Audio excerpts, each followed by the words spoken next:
இந்த சீரியலோட ப்ரமோல நம்ம விஜயா ரோகிணி கையை பிடிச்சி தரத்தன்னு இழுத்துட்டு வந்து பிள்ளையார கும்பிடுன்னு சொல்றாங்க.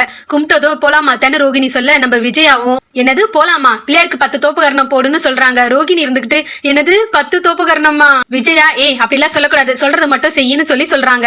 இந்த பக்கம் மீனா போன் பண்ணதுனால முத்து கோயிலுக்கு வந்திருக்காரு. கார்ல உட்காந்துட்டு இருக்க கஸ்டமர் தான் அண்ணன் ஏமாத்தின பொண்ணுன்னு தெரியாம மேடம் இங்கே வெயிட் பண்ணுங்க ஒரு 10 மினிட்ஸ்ல வந்துறேன்னு சொல்லிட்டு காரை விட்டு இறங்கி போயிடுறாரு. இந்த பக்கம் விஜயா முதல்ல கற்பூரத்தை ஏத்தி ஆரம்பிக்கணும். அதுக்கு மனோஜ் இந்த இடத்துல எப்படிமா கற்பூரம் ஏத்த முடியும்னு கேட்க விஜயாவோ ரோகிணி கையில ஏத்தணும்டான்னு சொல்றாங்க. ரோகிணி ஷாக் இல்ல கையில எல்லாம் ஏத்தவனா எனக்கு கை எரியும்னு சொல்லி அழறாங்க. ஆனா விஜயா நீ கையை காட்டுன்ற ரோகிணியோட கையை கம்பல் பண்ணி இழுத்து அதுல கற்பூரம் வச்சு அந்த கற்பூரத்தை ஏத்துறாங்க. ரோகிணி ரொம்ப பாவம், வலி தாங்க முடியாம ஆன்டி ஆன்டி ஆன்டின்னு அழறாங்க. இந்த பக்கம் ஜீவா இருந்துகிட்டு என்ன கோயிலுக்குள்ள போன டிரைவர் இன்னும் வரல, சரி கொஞ்ச நேரம் வெளியே நிக்கலான்னு காரை விட்டு வெளியே இறங்கி வந்து நிக்கிறாங்க. கோயிலுக்குள்ள ரோகிணி ரொம்ப பாவமா அவ்வளவுதானே ஆன்டி வீட்டுக்கு போலான்னு கேக்குறாங்க. அதுக்கு விஜயா இப்பதாமா நம்ம ஆரம்பிச்சிருக்கோம், இன்னும் நிறைய இருக்குன்னு சொல்லி ரோகிணி கையை பிடிச்சி தரத்தரன்னு இழுத்துட்டு போறாங்க. இந்த கோயிலை சுத்தி 10 வாட்டி நீ அங்க பிரதேசனம் பண்ணணும்னு சொல்றாங்க. இந்த பக்கம் மனோஜ் கோயில இருந்து வெளியே வந்து போன் பேசிக்கிட்டு இருக்காரு. மனோஜ பார்த்த ஜீவா தன்னை பாத்திர கூடாதுன்றதுக்காக பயந்து பதுங்கி காருக்குள்ள உட்காந்துக்கிட்டாங்க. ஆனா மனோஜ் அப்படியே போன் பேசிக்கிட்டே கார் கிட்ட நடந்து வந்து கார் கண்ணாடியில தலை சீவராரு.